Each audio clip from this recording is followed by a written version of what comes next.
ખેડૂત મિત્રો, જસદણમાં રીતસરનો તેજીમાં કપાસ છે તે ભાગ્યો છે. વરસાદ પછી કપાસને બચાવવા માટે તાત્કાલિક ઉપાય શું કરી શકાય તેની માહિતી આજે આપણે આ વિડીયોમાં આપવાના છીએ. આજે તારીખ 28/7/2026ના રોજ અત્યારે 7:15 આસપાસ ન્યૂયોર્ક કોટન વાયદો ડિસેમ્બર 2026નો 0.50 જેટલો ઘટીને 80.38 સેન્ટ અને એનસીડેક્સ ઉપરનો આપણો કોકુડકલ કપાસિયા ખોળનો ઓગસ્ટ 2026નો વાયદો 8 રૂપિયા જેટલો ઘટીને 3,921 અને સપ્ટેમ્બર 2026નો વાયદો 44 રૂપિયા જેટલો ઘટીને 3,844. આપણે ત્યાં શંકર રૂના ખાંડીના ગાસડીના ભાવમાં 250 રૂપિયા જેટલો વધારો થઈને 66,200થી 66,500. કપાસિયાના 20 કિલોના ભાવ 940થી 1,000.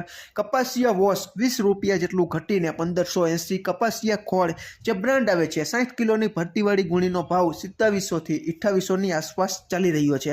ગુજરાતના અલગ અલગ વિસ્તારોમાં કપાસના 20 કિલોના ઊંચામાં ઊંચા ભાવ: જસદણ 1958, રાજકોટ 1924, સાવરકુંડલા 1870, અમરેલી 1955, ગોંડલ 1841, બોટાદ 1921, જેતપુર 1911. ખેડૂત મિત્રો, વરસાદ પછી કપાસના છોડ ઉતરતા હોય તો ખાસ કરીને આપણી ઘણા બધા રોગોમાં કામ કરતી ફૂગનાશક દવા એટલે આપણી જૂની અને જાણીતી હેક્ઝાકોનાઝોલ 5% SC તેનો છંટકાવ તમે કરીને કપાસને ખૂબ સારામાં સારા ઘણા બધા ફૂગના રોગોમાંથી બચાવી શકો છો.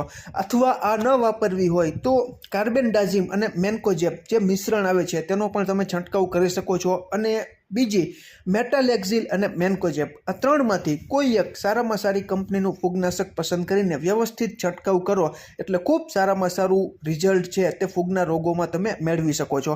બીજું, કપાસના છોડના સારા વૃદ્ધિ વિકાસ માટે એક પંપમાં 75થી 100 ગ્રામ જેટલું 19-19-19 જે વોટર સોલ્યુબલ કિલો પેકિંગમાં આવે છે તેનો છંટકાવ પણ તમે કોઈ પણ જંતુનાશક દવાઓનો છંટકાવ કરતા હો તેની સાથે ઉમેરો કરીને વ્યવસ્થિત છંટકાવ કરો એટલે કપાસના છોડ ખૂબ સારામાં સારા વૃદ્ધિ વિકાસ પોષક તત્વો મળતાની સાથે જ તાત્કાલિક કરતા થઈ જાય છે.